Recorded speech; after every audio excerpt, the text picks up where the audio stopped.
علاش خاصك تبقى ديما ساكت؟ كيف كيقول واحد المثال، الحوت اللي سادة فمها امبوسيبل تشتها الصنارة. الصمت لغة العظماء، الحاجة اللي غادا تخليك تعمق في التفكير وتهضر بكل عقلانية.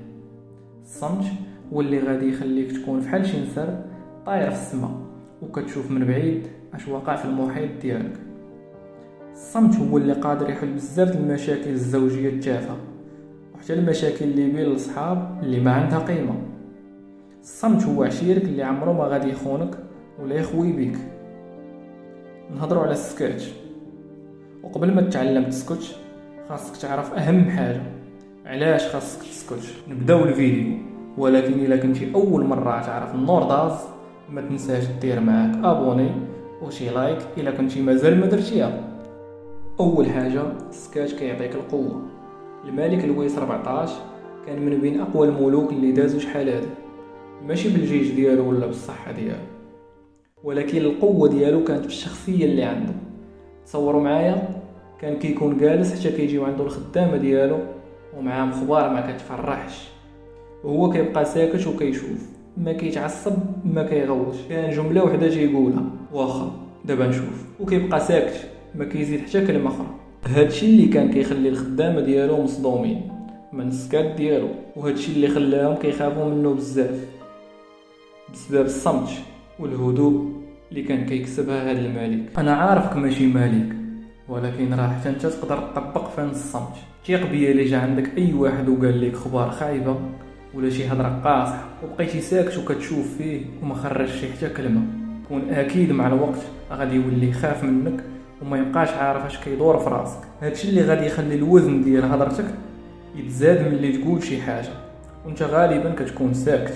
وبزاف ديال الناس يلقاو صعوبه باش يعرفوا داكشي اللي كيدور في راسك، وهادشي اللي غادي يخليهم كينجذبوا ليك اوتوماتيكمون. ندوزو للحاجه الثانيه اللي غادي تستافد من السكات. غتقدر تقرا الافكار ديال الناس اللي دايرين بيك. كنهضر معاك بصح، السكات غادي يخليك تقرا لغه الجسد، وغادي يخليك تعرف بنادم اللي كيكذب وبنادم اللي كيقول الحقيقه. هادشي اوتوماتيكمون غتعرفو الا بقيتي ساكت، وهادشي كامل ما تحتاجش تمشي تقرا على عقل بنادم ولا لغه الجسد، حيت ملي كتبقى ساكت نهار على نهار غادي تتعلم هادشي راسك بلا ما تحس.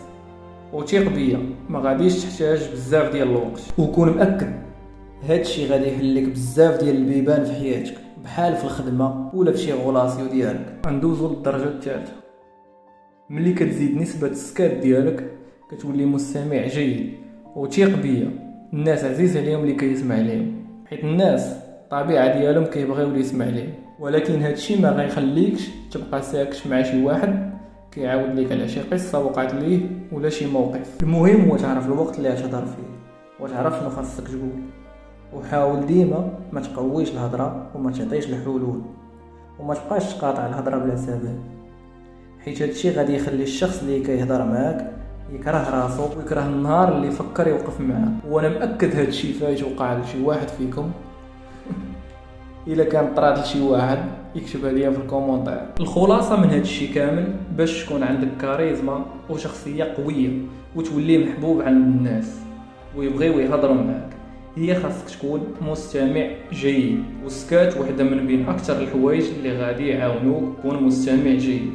واخر حاجه، سكات كيعاون في المفاوضات. واحد النهار كنت كنسمع لواحد المحاضره ديال احمد الشقيري، وكان كيهضر وعاود واحد القصه كانت وقعات ليه. قال بلي واحد المره تلاقى مع واحد من لي فانز ديالو، من الناس اللي متبعينه، وجا عنده وسلم عليه وبدا كيقول ليه انا عييت ما نصيفط ليك في الميساجات، صيفط ليك في الميل في فيسبوك وفي كاع لي ريزو سوسيو، ما خليت ما درت، ولكن انت ما كتجاوبش.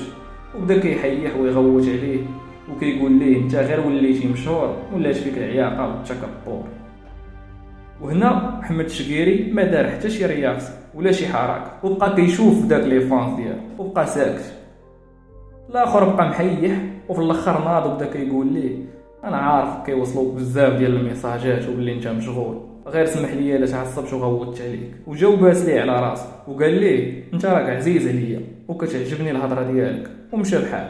ودابا انا مأكد باللي فهمتي الدرس. الا شفتي احمد الشقيري غير بقى ساكت، ما دار والو، واخا هكاك خدا بوسه في الراس وطلب الاخر منه السماحه.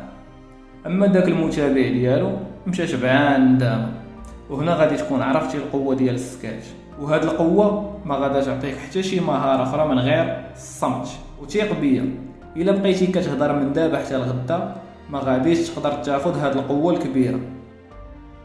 ودابا خليني نقول ليك وقتاش خاصك تسكت، حيت هادشي ماشي ديما، حيت السكاش عنده الوقت ديالو.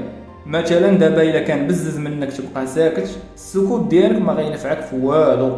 ولكن الا كان بامكانك تجاوب وانت خشاريتي تبقى ساكت، كون مأكد هادشي هو اللي غادي يعطيك الميزه ديال السكاش. نقدروا نقولوا بلي احسن طريقه تتعلم بها هاد السكاش هو ملي ما يكون عندك ما تقول بقى ساكت وما تبقاش داوي خاوي.